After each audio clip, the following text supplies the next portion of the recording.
मैं चाहता हूँ कि अबू आसिम साहब के नाम से आज की ये महफिल का इनेकाद हुआ है, उनके नाम ये शाम है, तो बहुत खूबसूरत वो तकरीर भी करते हैं, शेरी ज़ौक़ भी उनका बहुत है, और माशाअल्लाह हमारी पूरी कौम की, पूरी मिल्लत की वो रहनुमाई और सरपरस्ती फरमाते हैं। मैं इस शेर दिल और अजीम रहनुमा से गुजारिश करूँगा कि वो इस माइक से, भिवंडी के इस माइक से, इस अजीमुश्शान माइक से 2 लफ्ज़ आपकी खिदमत में कुछ पेश करें।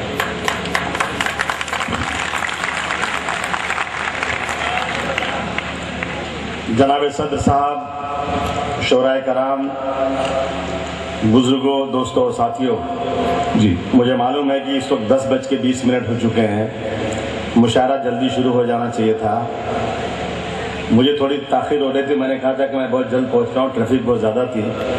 मैं जनाब कलाम साहब को, उनके साथ तमाम मुंतज़मीन को बहुत बहुत मुबारकबाद पेश करता हूँ कि आपने एक बहुत अच्छी महफिल सजाई, आज मुशायरे का इनेकाद किया।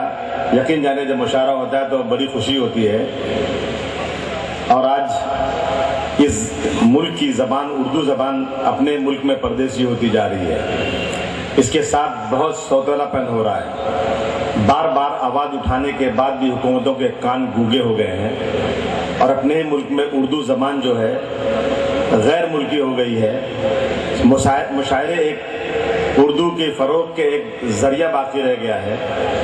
मैं आप लोगों को यकीन दिलाता हूं कि जिस दिन महाराष्ट्र में समाजवादी पार्टी की ताकत आ जाएगी, इंशाअल्लाह ताला हम अपने दिल का अरमान पूरा करेंगे, उर्दू को महाराष्ट्र की दूसरी ज़बान बनवाएंगे।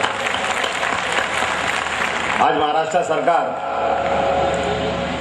ने उर्दू ज़बान को अक़लियती शोबे में लाकर रख दिया है।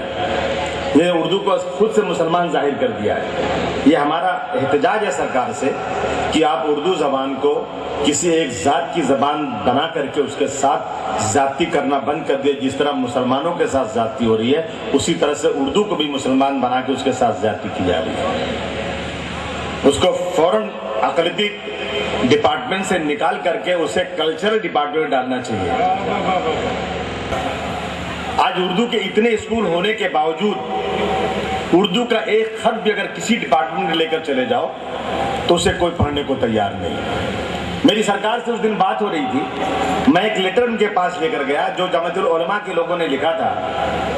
एक शराब की दुकान मुमरा में हटानी थी, बहुत सारे लोगों ने शिकायत किया था। हिंदी का लेटर तो पढ़ लिया होम मिनिस्टर साहब ने, मराठी का लेटर पढ़ लिया, लेकिन जब उर्दू का लेटर आया तो मेरी तरफ देखने लगे कि ये क्या है। मैंने कहा पढ़िए क्या है, कहा नहीं मैं नहीं समझता इसको। मैंने कहा उर्दू है। कहने लगे अच्छा उर्दू, मेरे महाराष्ट्र में कई हजार उर्दू के स्कूल चलते हैं। मैंने कहा पढ़ो ना इसको, कहा नहीं मालूम मुझे। यानी उर्दू पढ़ाते बहुत हैं आप, लेकिन उर्दू के एक खत को भी पढ़ने के लिए डिपार्टमेंट में कहीं भी कोई भी बंदोबस्त नहीं है। ये उर्दू के साथ ज्यादती है।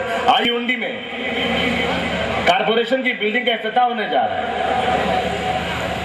और हम लोग शामिल हैं, लेकिन मैंने सुना कि वहां उर्दू में नहीं लिखा गया है। ये मेरा एहतजाज है। जिस तरह मराठी के में लिखा गया है, उसी तरह से अगर उर्दू नहीं लिखा गया तो हम इसका पूरी ताकत के साथ एहतजाज करेंगे। हम कभी भी इसका साथ नहीं दे सकते, क्योंकि महाराष्ट्र में उर्दू के साथ ज्यादती, और जहां समाजवादी पार्टी शामिल हो वहां भी ज्यादती, तो हम किसी को मुंह क्या दिखाएंगे। मैं आज तमाम शोहराए कराम का भिवंडी शहर में, क्योंकि मेरी कंस्टिट्यूंसी भी है ये, मैं आप सबको यहाँ खुशामदीद करता हूँ और आज की शाम लुत्फ लेने आया हूँ। सब छोड़ के भाग के आया हूँ कि भिवंडी पहुँचूँ। इंशाअल्लाह ये अच्छा मुशायरा होगा। मैं फिर कलाम भाई को बहुत बहुत मुबारकबाद पेश करता हूँ। एक बहुत अच्छी महफिल सजाई आपने, बहुत बहुत शुक्रिया। खुदा हाफ़िज़।